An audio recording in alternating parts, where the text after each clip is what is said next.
안녕하세요. 저는 직장 다니고 있는 40대 여성입니다. 초등학생 딸을 키우고 있어요. 워킹맘으로 생활하시는 모든 분들이 공감을 하시겠지만 한창 손 많이 갈 아이 키우면서 직장 생활하는 게 숨 돌릴 틈도 없이 바쁜 생활이지만 그럼에도 아직 내 능력 발휘하며 저 설 수 있는 자리가 있다는 게, 그리고 눈에 넣어도 아프지 않을 딸아이가 곁에 있어준다는 게 그저 감사할 따름입니다. 대단하게 풍족하게 지내지는 못하더라도 내 힘으로 돈 벌어서 내 새끼 키우고 있다는 것에 자부심을 느끼며 살고 있습니다. 결혼해서 자식 보고 살고 있으니 엄마인 저뿐만 아니라 아이의 아빠 역시 당연히 양육에 보탬이 되어야 하겠지만 사실상 아이의 아버지에게서는 큰 덕 보지 못하고 지내고 있습니다. 한때는 남편이었던 아이 아빠와는 몇 년 전에 갈라섰습니다. 요새 워낙 이혼율이 높으니 주변에서 아이 낳고도 이혼하는 사례 쉽게 찾아볼 수 있고, 저 역시 요새 흔하디 흔한 한 명이 이혼녀에 불과합니다만 그럼에도 이혼이라는 것은 인생에 참 큰 사건이 아닐 수가 없습니다. 아이가 없으면 또 모를까. 딸아이까지 낳아 키우던 판에 부부가 갈라서 결심을 하기까지 저희 딴에는 얼마나 갈등이 많았겠습니까? 원래 다른 사람의 가정사라는 게 멀리서 보기에는 그저 간단하고 흔한 어디에서나 볼 수 있는 평범한 일에 불과하겠으나 당사자들에게는 또 그 무거움이 다른 법이니까요.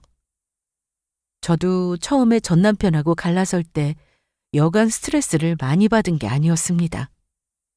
이혼하는 가정이 많다고는 해도 자식까지 둔 입장에서 이혼이 쉬운 일도 아니고 어지간한 문제가 아니고서야 저도 우리 딸내미 봐서 참을 수 있다면 참고 살지 않았겠습니까? 하지만 도저히 그럴 수가 없는 상황이었기 때문에 부부관계가 파견까지 이르게 된 거였죠. 물론 말하는 당사자가 저이기 때문에 여러분들 들으시기에 제 이혼에 대한 이야기를 제 입장에서만 이야기한다고 생각하실지도 모르겠어요. 하지만 전 남편은 원래도 매사에 불평불만이 많은 사람이기는 했습니다. 뭐 그런 부분은 아무래도 저와도 그다지 원만한 관계로 지내지만 못했던 예전 시어머니 부정적인 성격을 쏙 빼닮아서 그런 부분도 없지 않아 있는 것 같아요. 뭐 자기도 잘하면서 불만이 많았겠죠. 항상 돈돈거리며 자식한테 옳은 부모 노릇하는 것보다 항상 돈 한 푼에 벌벌 떠는 자기 모친 모습 보면서 그 사람도 아마 치가 떨렸을 겁니다.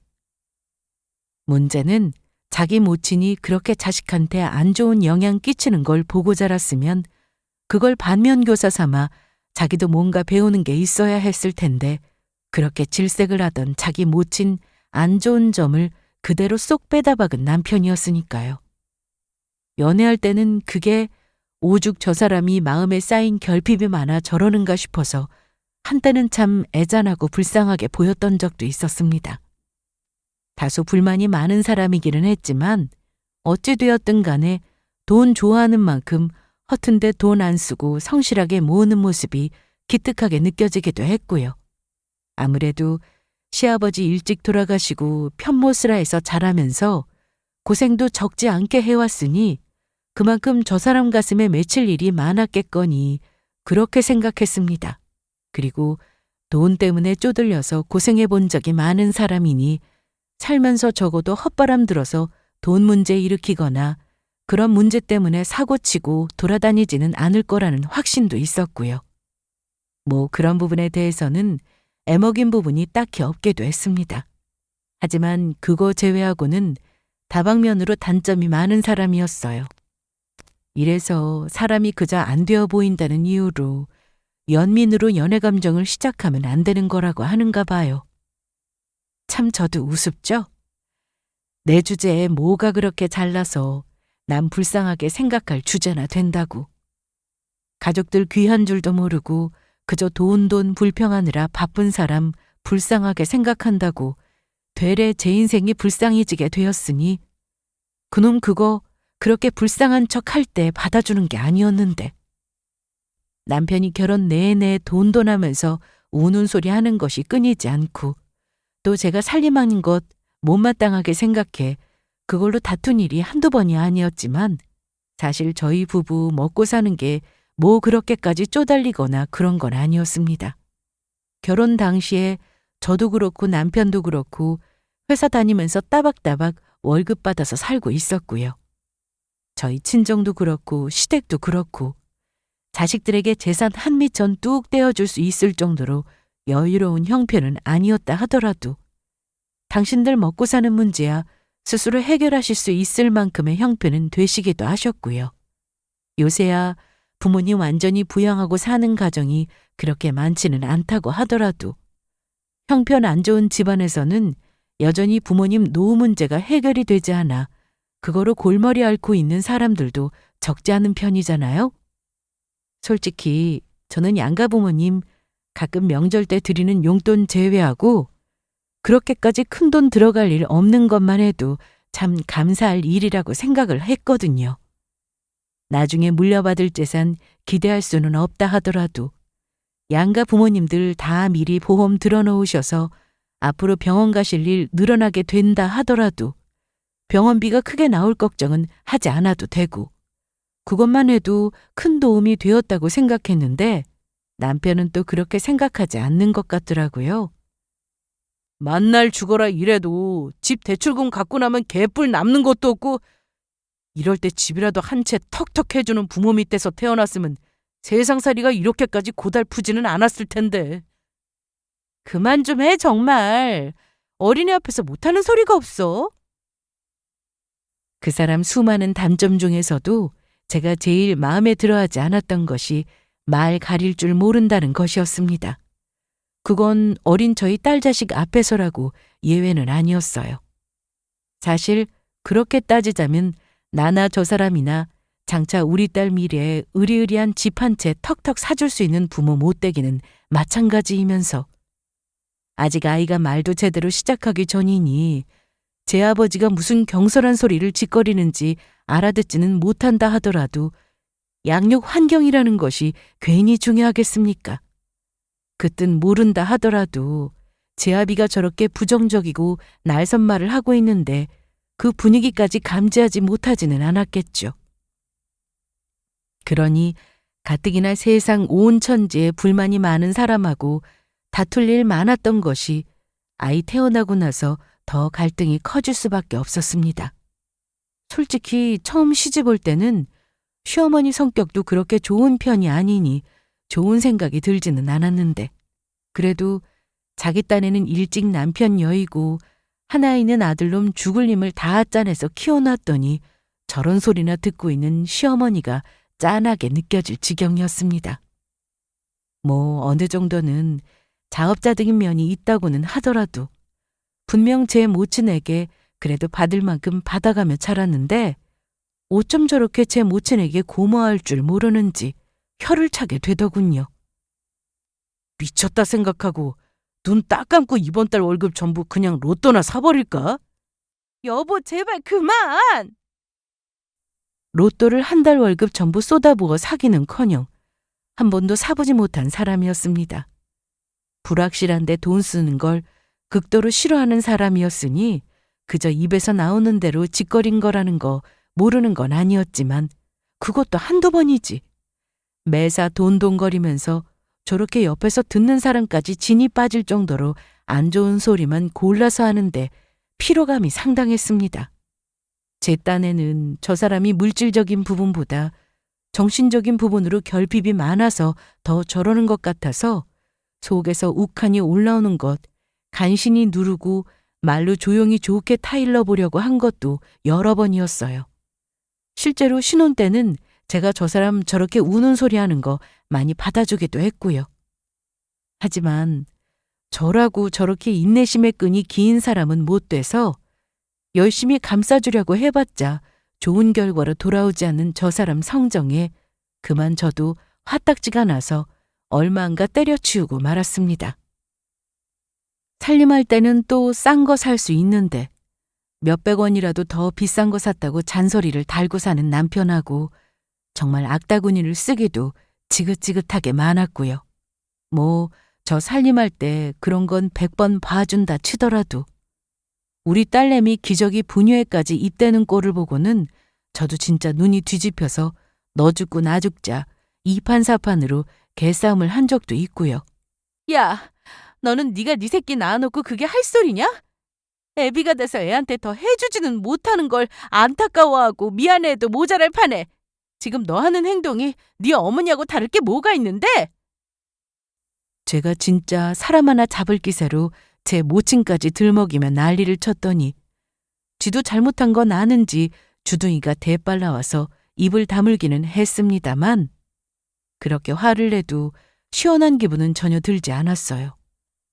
제가 그런다고 해서 근본적으로 해결되는 문제가 아무것도 없다는 걸 더 잘 알고 있으니 그랬겠죠. 사실 이건 마음먹기에 달린 문제라고 생각을 했거든요. 대단하게 고연봉으로 돈 벌고 있지는 못하더라도 저 사람도 돈을 벌고 저도 돈을 벌고 있고 서로 맞벌이하면서 하나 있는 딸 자식 잘 키워보겠다고 그렇게 열심히 살고 있는데도 자꾸 저런 식으로만 나오니까 저라고 어떻게 버티겠어요? 그 사람하고 같이 살면서 정말 피로감이 이루 말할 수가 없었습니다. 그러던 놈 하는 꼴이 요상스러워지기 시작한 것은 우리의 유치원 다닐 무렵이었습니다. 그 인간 입고 다니는 옷이며 하여튼 들어가는 전반 다 제가 사서 입히는 거나 마찬가지였거든요. 그렇게 제 돈 쓰는 거 아까워하면서 한 푼이라도 제가 더 쓰려고 하면 눈에 불을 켜고 자린고비 행세를 하는 인간인데 뭐 옷이라고 대단하게 사 입었겠습니까? 그래도 제가 연애할 때는 그 사람 하도 누리고 산 게 없는 것 같아 불쌍하다 싶어서 그래도 브랜드 제법 나쁘지 않은 옷들 몇 번 선물하고는 했는데 그게 벌써 10년이 다 되어가는데 그 낡은 옷들 버릴 생각도 하지 않고 그걸 꾸역꾸역 입고 다니는 꼴이 아주 기가 막힐 지경이었습니다. 험한이라는 사람이거나 직장 안 다니는 사람이면 또 모르겠는데 매일같이 출근하는 인간의 차림새가 저러면 결국 그 욕 누가 다 먹습니까? 원래 남자가 고집이 세다고 하더라도 결혼해서까지 차림새 저렇게 하고 다니면 그거 다 부인 욕먹이는 일이에요. 그래도 저는 어느 정도 사람 이목도 따지고 저 하고 다닌 차림새 말쑥하게 하고 다니는 게 당연한 사람이니까 제 꼴은 저 사람보다는 나을 거 아닙니까? 그러면 또 뭐라고 하겠어요? 자기는 돈 벌어서 멀쩡하게 입고 다니면서 남편 꼬락서니는 저 모양으로 해서 집 밖에 내보낸다고. 주변 사람들이 얼마나 손가락질을 하겠습니까? 아무리 저 사람 됨됨이가 저 모양이어서 생긴 일이라고 하더라도 결국에는 제가 뒤집었을 일이었어요. 당장 시어머니라는 여자도 며느리와 아들하고 있는 꼴 보면서 눈초리가 곱지가 않았습니다. 너는 네 서방 저러고 다니는데 눈에 걸리지도 않니? 너는 깔끔하게 잘 입고 다니면서? 어머님은 어머님 아들 성정 뻔히 아시면서 그런 소리를 하세요? 제가 잔소리한다고 저 사람이 제 말 들어먹을 사람이에요? 어차피 시집 오고 나서 말 한마디 곱게 할 줄 모르는 시어머니와 굳이 잘 지낼 생각도 없었으니 그냥 저도 안 참고 하고 싶은 말 하고 살았거든요. 이 정도도 안 하면 저도 저런 인간하고 살면서 정말 복장이 뒤집어져서 제 명에 못 살지 싶어 더 그러기는 했습니다. 물론 저한테 그렇게 얘기하고도 제 모친한테도 제대로 대접 안 하는 아들놈 며느리가 말한다고 해서 인간 될 리 없다는 건 당신께서도 잘 알고 계셨을 테니 거기에서 추가로 말 덧붙이지는 않으셨으니까 말입니다. 어쨌든 그리하여 남편 노릇, 아비 노릇 제대로 못하고 저놈 마음에 들지 않는 것이 100가지 1000가지라 하더라도 울며 겨자 먹기로 남편 차림새 신경을 아주 안 쓰지는 않았습니다. 그렇다고 뭐 예쁜 놈이라고 좋은 옷 사줄 일은 아니고 왜 여러분들도 가끔 홈쇼핑 채널 돌리다 보면 이런 거 자주 보시잖아요. 와이셔츠 3장에 5만 원씩 이런 식으로 묶어서 싸게 파는 것들 말입니다. 뭐 품질이 아주 크게 떨어지지도 않고 어차피 좋은 옷 사줘봤자 좋은 거 잘 알지도 못하고 큰 돈 썼다고 돈이 아깝다느니 뭐냐니 잔소리나 할 놈이니 가끔 그런 것들 한 번씩 사다가 던져주면 또 새 옷이라고 좋다고 신나서 꺼내 입는 인간이었습니다. 물론 그렇게 주워 입으면서도 이거 비싼 거 아니냐, 생활비 이렇게 허투루 써서 남는 거 뭐 있냐는 등 사주고도 도로 뺏고 싶은 소리 달고 살기는 했지만 그래도 지도 새 거 좋은 거는 아는 인간이라 그런지 그 정도만 해줘도 좋다고 잘 주워 입기는 했습니다. 말 한마디로 천냥 빚을 지는 놈이었으니 진저리를 치면서도 또 저거 얼마 안 하는 걸 그래도 새 옷이라고 좋다고 껴입는 걸 보고 있으면 인간적으로 조금은 연민의 감정이 들기도 했고요. 어쨌든 제 마누라가 가끔씩 던져주는 그런 옷이나 입고 다니던 인간이었는데 어느 날은 보니까 옷장에 생전 처음 보는 니트가 있는 겁니다. 이거 웬 거야? 처음 보는 옷인데? 왜 말도 없이 남의 옷장 뒤지고 그래? 뭐 새삼스러운 소리를 하고 있어? 자기 빨래도 제대로 안 챙겨서 내가 당신 옷장 여닫는 게 뭐 하루 이틀 일이야? 이거 어디서 났어? 당신이 산 거야? 아이 그래 샀어. 내가 내 옷 한 벌 내 마음대로 못 사냐? 뭐 다른 사람 같으면 신경도 안 쓰고 지나갈 일이었지만 어디 이 인간이 어지간한 인간이었어야지 말입니다. 연애할 때도 제 모친이 어디서 싸게 사온 옷이나 주워 입고 나오는 사람이었지 통 꾸밀 줄을 모르는 사람이었는데 결혼하고 나서라고 뭐가 바뀌었겠습니까? 제가 사다 준 옷 입고 옷에 관심이라고는 없는 사람이었는데 무슨 바람이 불어서 니트를 샀는지 그것도 요상한 노릇이었어요. 거기다가 니트라니. 평생 출근 복장으로 정장 바지에 와이셔츠나 입고 다닐 줄 알았지 니트 같은 옷은 입어본 적도 없는 사람이었습니다. 거기다 괜히 난리를 치길래 그때는 그냥 넘어가고 나중에 슬쩍 상표를 들여다보니 제법 가격대가 있는 브랜드의 제품이라서 또 놀랐습니다. 일반적인 직장인 남성들이 입기에 그렇게까지 무리가 가는 것은 아니었다 하더라도 저 사람 평소에 돈 쓰는 걸 생각하면 이상한 일임이 분명했어요. 사람이 평소에 안 하던 짓을 하는 거면 죽을 때가 다 됐다고들 하던데 그런 건 아닌 것 같고 불길한 기분이 스칠 수밖에 없었습니다. 그 후로도 이상한 점은 더 있었어요. 저 사람은 퇴근하고 나면 어디 다른 데 빠지는 일 거의 없이 곧장 집으로 들어오는 사람이었습니다. 자기 마누라 딸내미가 예뻐 죽겠어서 보고 싶어서 그랬던 건 아니고 밖에서 돌아다니는 것도 돈 써야 가능한 일이니까요. 퇴근하고 직장 동료들과 어울려서 맥주 한 잔 마시려고 해도 그게 다 돈인데 원래도 술 그렇게 좋아하지는 않는 편이라서 그런 데다 돈 쓰는 거 아까워서 뒤로 넘어갈 성정이었습니다. 주말에도 특별한 일이 있지 않은 이상은 집에 박혀있는 사람이었고요. 아무래도 밖에 있는 것보다 그냥 집안에 있는 밥 찾아 먹으며 TV 보는 게 제일 편하기도 하고 돈 적게 드는 일이니까요. 물론 쉬는 날도 어린 딸이랑 나들이 한번 갈 생각을 안 하고 집에서 비비고 있는 그 인간 꼴을 보고 있으면 제 복장이 뒤집어질 지경이었지만 가끔 그럴 때는 그냥 애 데리고 우리 친정집에 얼굴 보여주러 간다는 핑계 대고 도망쳐 나오기도 하고 그랬어요. 어찌되었든 그렇게 별다른 일 없으면 대부분의 여가 시간을 집에서 보내는 사람이었는데 웬일로 주말에 주섬주섬 옷 챙겨 입고 밖에 나가는 겁니다. 당신 어디가? 오랜만에 동창이 얼굴 좀 보자고 하길래 몇 년 만에 만나는 거라서 반갑다나 뭐라나. 여튼 나 오늘 늦어. 그러고 나가는데 또 한 번 쎄한 기분이 들었습니다. 물론 서로 얼굴 맞대고 있어봤자 화딱지 날 일만 많은 남편. 이런 식으로도 한 번씩 나가주면 차라리 숨통 트이는 일이라는 생각이 들기는 했지만 너무 티나게 안 하던 짓을 하니 의심을 하지 않으려고 해도 그러지 않기가 더 힘든 노릇 아니겠습니까? 또 하는 행동이 그렇게 빠릿빠릿하고 똑똑한 사람은 못 돼서 그런지 거짓말하는 걸 제대로 감추지도 못하는 사람이었어요.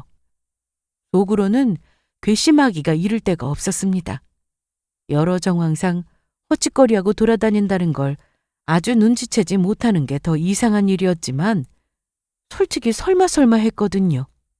다른 여자들 같았으면 당연히 외도부터 제일 처음으로 떠올렸을 겁니다. 저러가 그러지 않은 건 아니었어요. 하지만 여러분, 생각해 보세요. 바람은 뭐 공짜로 피우나요? 아무리 정신머리 정상 아닌 여자하고 밖에 나가서 유부남하고 놀아난다고 하더라도 돈 한 푼 없는 놈을 어느 여자가 어울려주겠어요? 그러니까 그건 제가 이제 와서 남편에 대한 믿음이 있어서 그렇게 생각했다기보다는 그 돈 들여 불륜 저지를 바에야 집안에 박혀있는 게 낫다고 계산기 두드릴 그놈 성정에 근거한 판단이기도 했습니다. 그렇다고 하더라도 남편한테서 전에 보지 못한 말쑥한 외투 안주머니에서 나온 호텔 영수증까지 발견했을 때는 그걸 그냥 그러려니 넘길 수 있는 저는 또 아니었어요. 그 영수증 발견하자마자 거실에 퍼질러져 누워있는 남편놈 면상에 갖다가 확 집어던지고는 소리를 빽 질렀습니다. 야, 너 이거 뭐야? 너 진짜 여자 생겼니?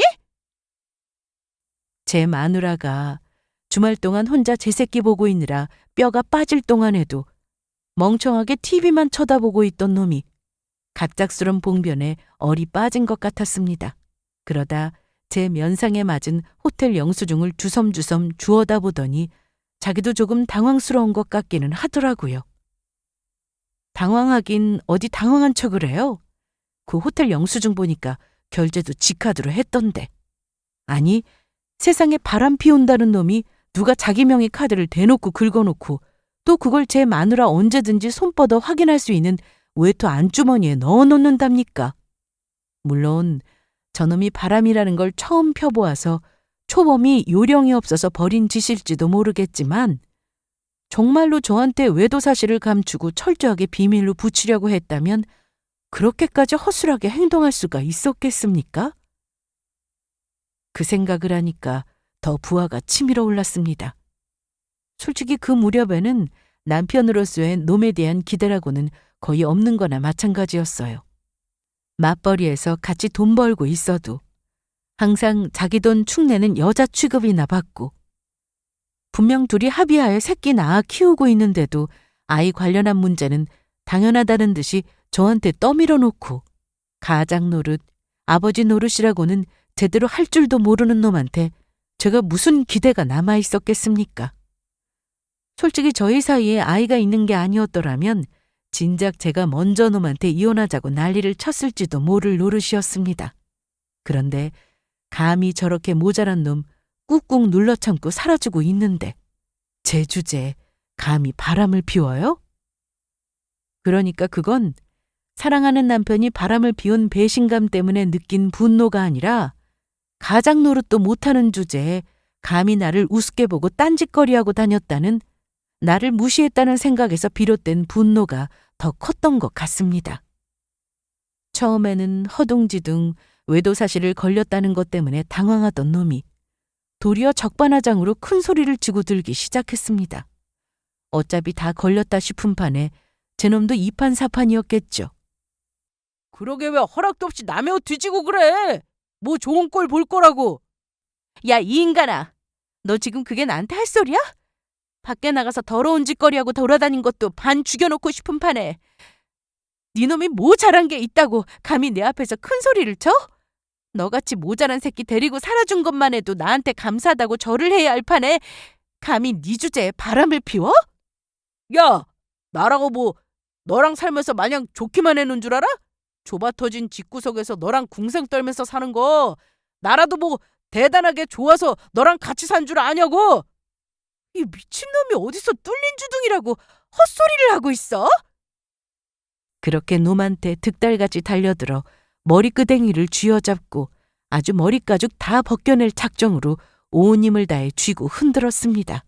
야야, 이거 안 나! 야, 이게 진짜 미쳤나? 미쳤다, 그래! 너 같은 모자란 새끼하고 사는데 그럼 안 미치고 배겨?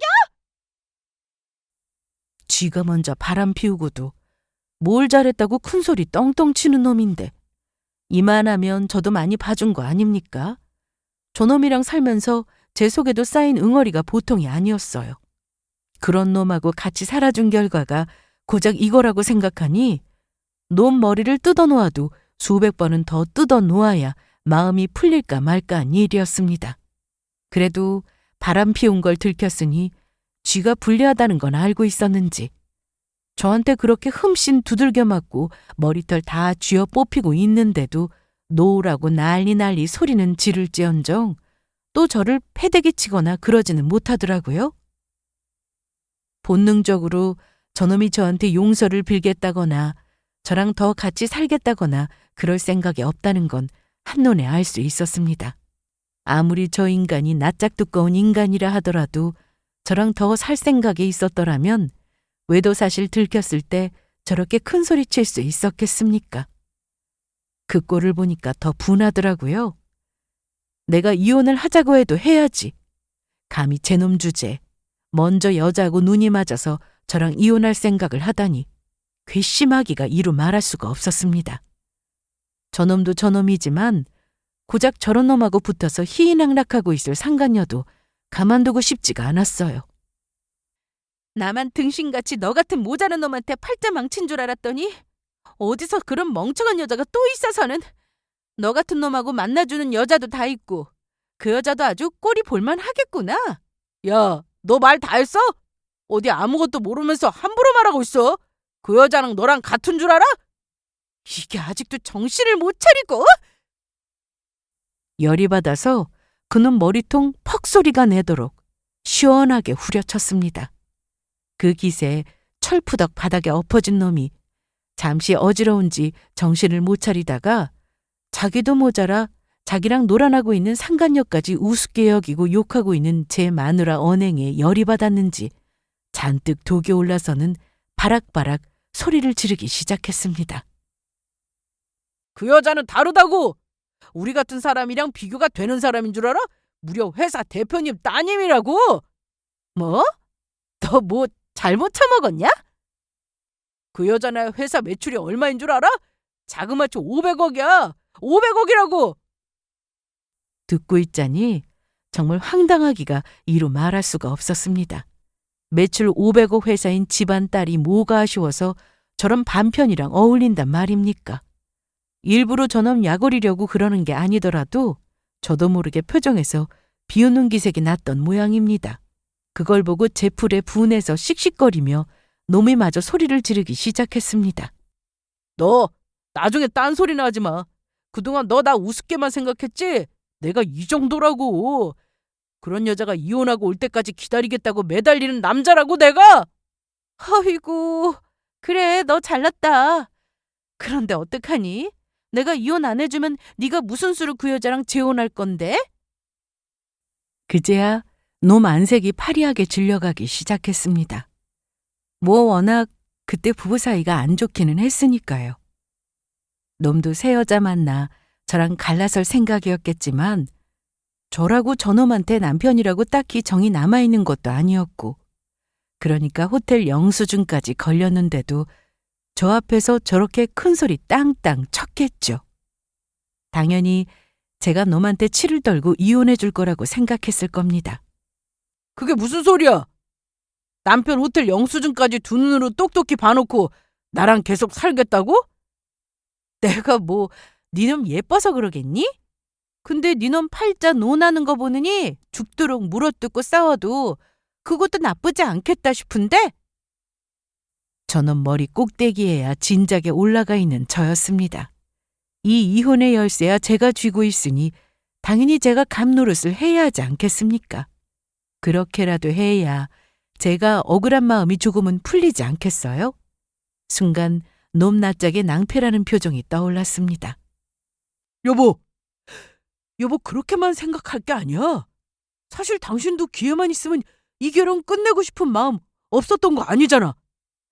여보, 그동안 나 얼마나 서럽게 컸는지 당신 모르는 거 아니잖아. 내 인생에 두 번 다시 이런 기회가 또 찾아오겠어?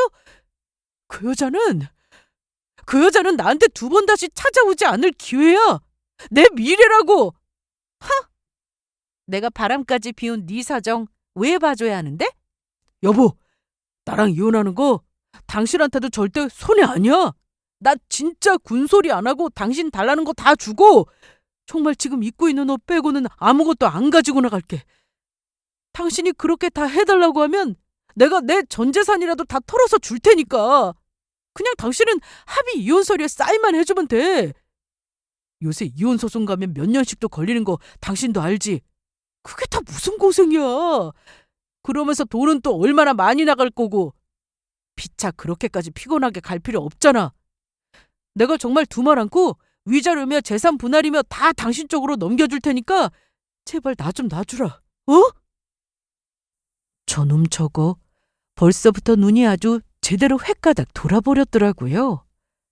바람 피웠다는 거 들켰을 때 바로 나한테 저렇게 지금처럼 바짝 엎드렸었어야지. 어디 건방을 떤답니까? 물론 저런 놈 행동이야 괘씸하기 짝이 없었지만 남편이 바람 피웠다는 사실 하나에 모든 이성이 다 날아가 버릴 만큼 저놈에 대한 애정이 남아있었던 것도 아니고 저도 모르게 머릿속으로 팽팽 계산기가 돌아가기 시작했습니다. 저놈이 정말로 500억이니 뭐니 그렇게 대단한 여자 만나고 있는지 그 지인이야 지금은 둘째로 칠 문제이고 이혼하면서 저놈 재산 다 넘겨받을 수 있다면 그게 또 마냥 나쁜 건 아니라는 생각이 들더라고요.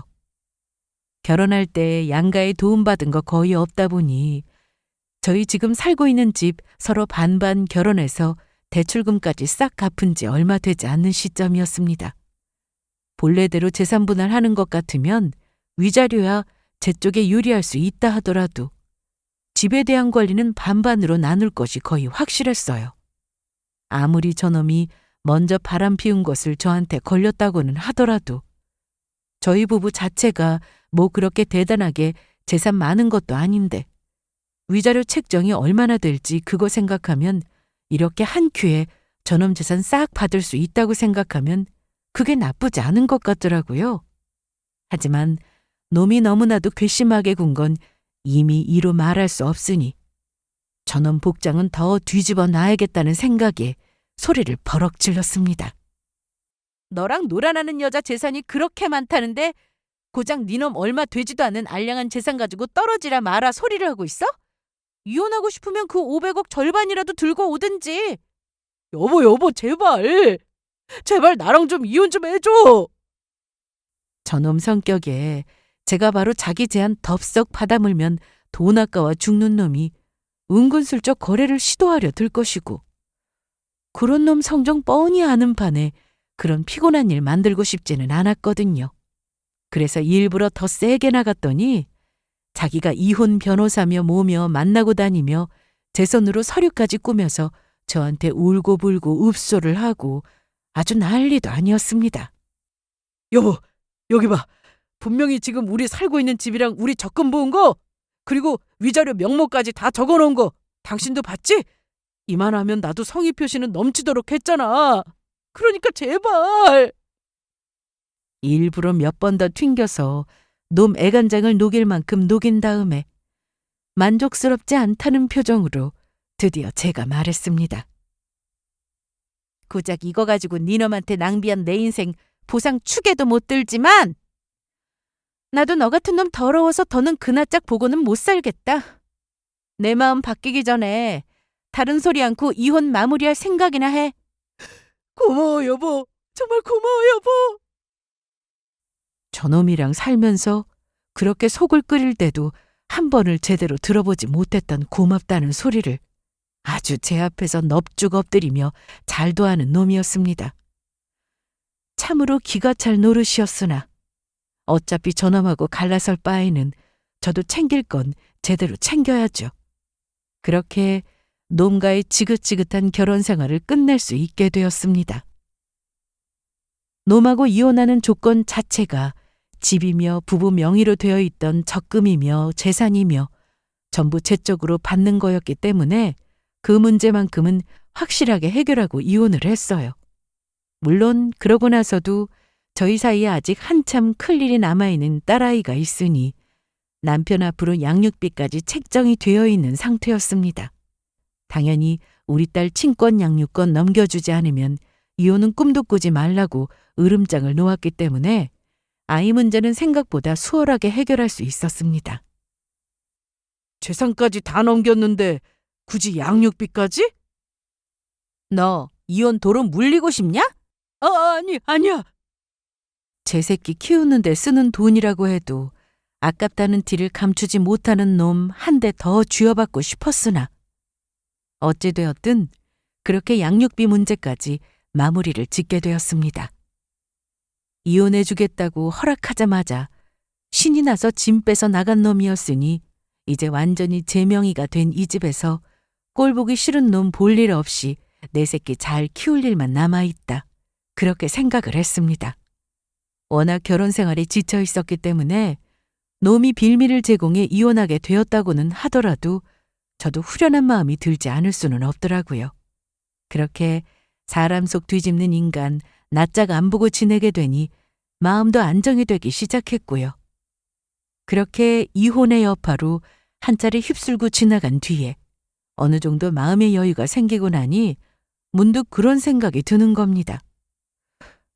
도대체 그렇게 집안에 돈 좀 있다는 여자가 뭐가 그렇게 아쉬워서 뭐 하나 볼 거 없는 그런 놈하고 놀아놨다는 건지, 불륜도 있는 놈들끼리만 해야 된다는 법이 있는 건 아니었지만 솔직히 아쉬울 것 하나 없는 여자가 뭐 때문에 어디서 줘도 안 가질 것 같은 저런 놈 때문에 그 꼴값을 떠는 건지, 저야 못 모르던 시절에 불쌍한 줄 알았던 놈한테 잘못 코 끼어서 내 팔자 내가 꼬았다고 치더라도, 상간녀 얼굴 직접 본 적은 없더라도 그놈 말하는 걸로 봐서는 나이도 저랑 엇비슷한 것 같던데, 나이도 먹을 만큼 먹어서 세상 경험 없는 것도 아닐 테고 세상 물정 알 만큼 알 만한 여자가 왜 그런 멍청하고 어리석은 선택을 한 건지 도무지 이해가 안 가더라고요. 뭐 정상적인 사람 입장에서야 불륜이나 저지르는 여자 사고방식을 완전히 이해할 수야 있겠습니까마는, 그러고 보면 석연치 않은 점이 한두 군데가 아니었어요. 그렇게까지 잘난 여자 만나면서 차림새가 바뀌었으면 뭐 진짜 명품 선물이라도 받았거나 하면 또 몰라도 어중간한 브랜드, 그것도 전남편 놈이 직접 결제한 것도 그렇고, 그 문제 호텔 영수증이라는 것도 그래요. 그놈 주제에 그 호텔 숙박비 결제하면서 돈이 아까워서 손이 벌벌 떨렸을 텐데 그것도 그 여자가 결제를 한 게 아니라 남편 명의 카드로 결제되었다는 생각이 퍼뜩 들더라고요. 아니 그러면 돈 있는 여자 만난다고 저놈이 딱히 덕본 것도 없지 않습니까? 한번 이상한 생각이 들기 시작하자 점점 그 정체를 모르는 돈 많은 전 남편의 상간녀라는 여자가 이해가 가지 않더라고요. 남편 잘못 만나 그저 인생이 고단하다가 좀 여유가 생겨 엉뚱한 생각이 든 건지는 모르겠지만 뒤늦게 그들 사정에 대한 호기심이 생기게 되었습니다. 태어나서 처음으로 심부름센터라는 데도 가보고 드디어 그 대단한 500억 기업 상속녀라는 상간녀의 실체를 확인한 날, 정말이지 허리가 다 휠 정도로 웃고 또 웃었습니다.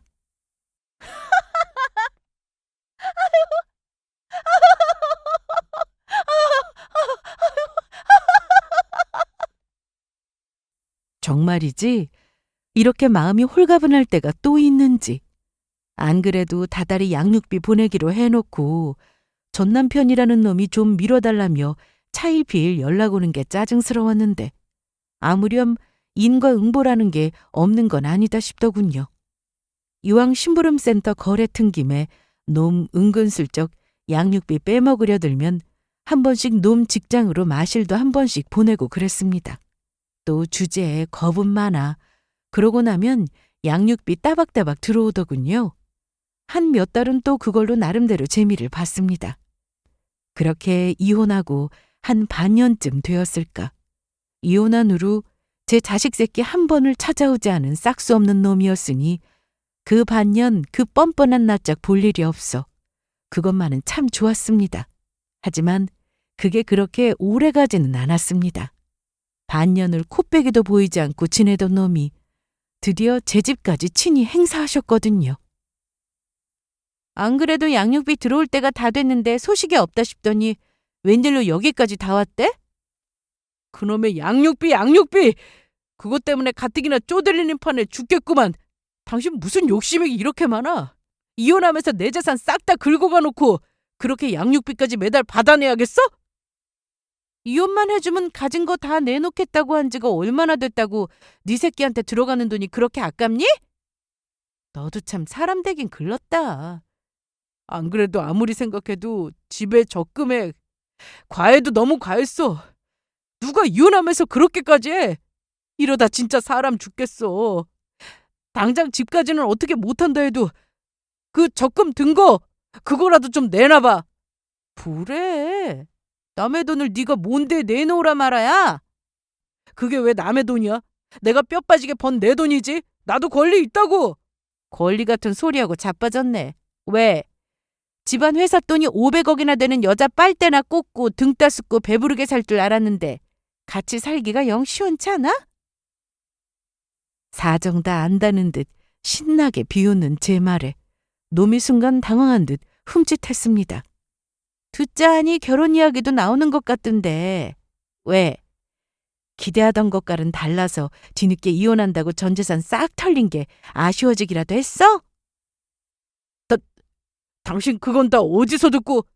내가 과연 그것만 알고 있을까? 보니까 아직도 눈치를 못 챘나 보네? 그게 다 무슨 소리야? 뭐가 또 있는데? 글쎄, 이걸 얘기를 해줘야 하나 말아야 하나? 제 입에서 무슨 말이 나올까 싶어 전전긍긍하는 놈 꼴을 보니 그만 즐거워져 버리고만 저였습니다. 저로서도 이 재미난 소식을 언제쯤 터뜨리는 것이 가장 효과를 극대화할 수 있을지 나름대로 고민을 해보았는데 바로 지금이 그때라는 생각이 들었습니다. 너 아직도 그 여자가 500억 회사 상속녀라는 그 허무맹랑한 말 그대로 믿고 있는 건 아니지? 무슨 소리야? 당신이 뭘 안다고? 멍청하고 눈치 없는 너보다야 훨씬 알지. 요새는 국밥집 딸도 상속녀라고 부른다디?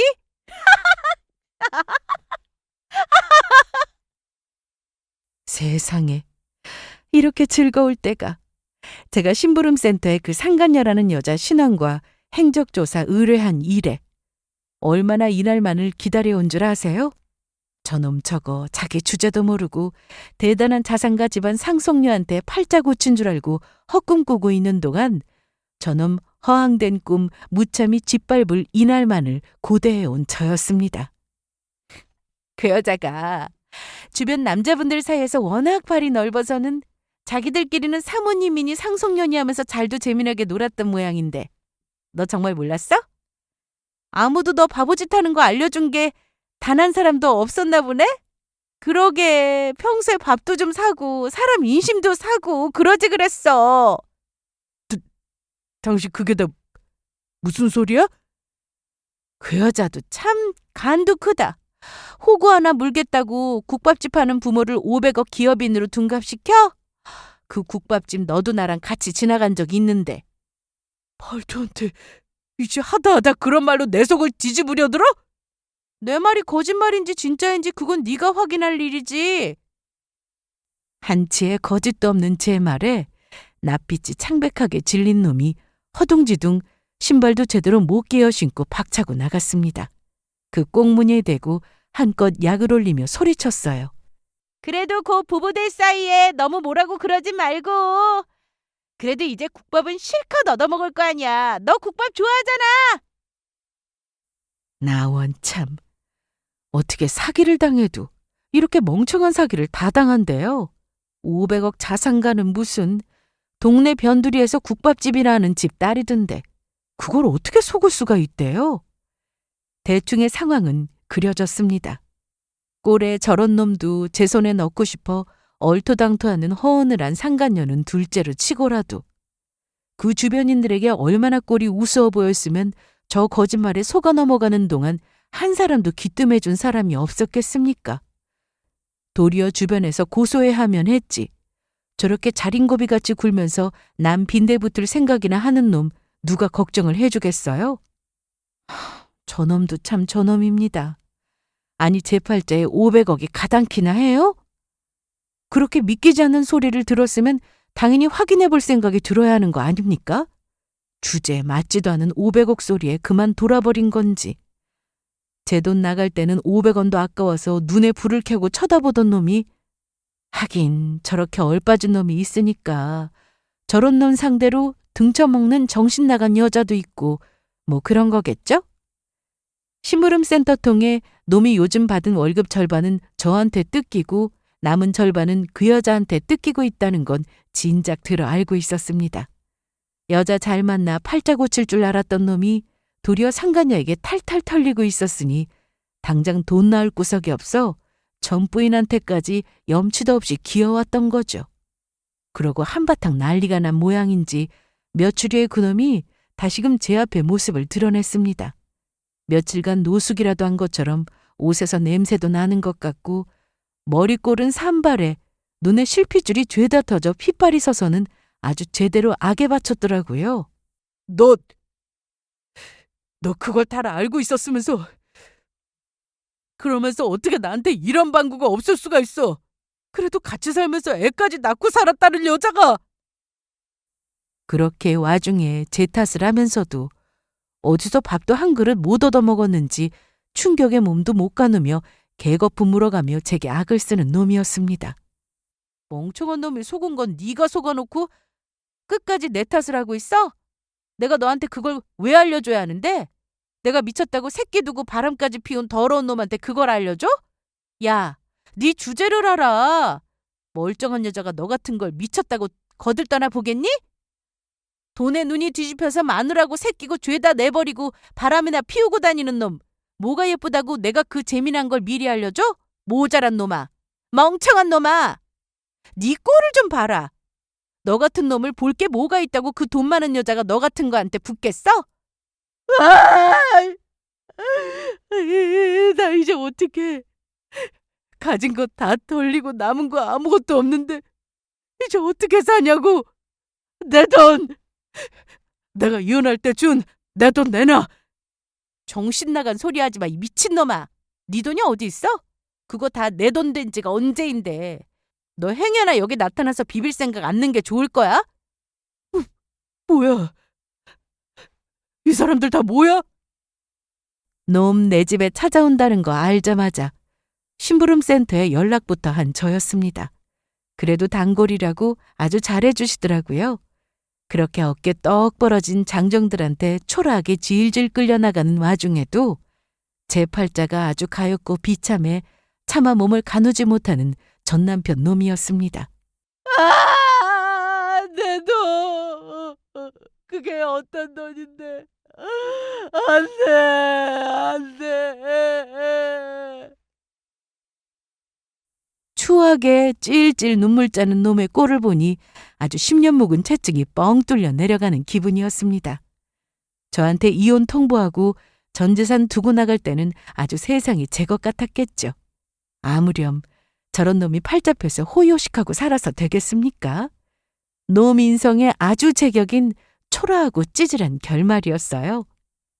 후일담으로 그 별 볼 일 없는 상간녀에게는 추가로 상간녀 소송으로 합의금 받아냈고 전 남편 놈에게는 정기적으로 심부름센터 직원 마실로 양육비 잘 타먹고 있습니다.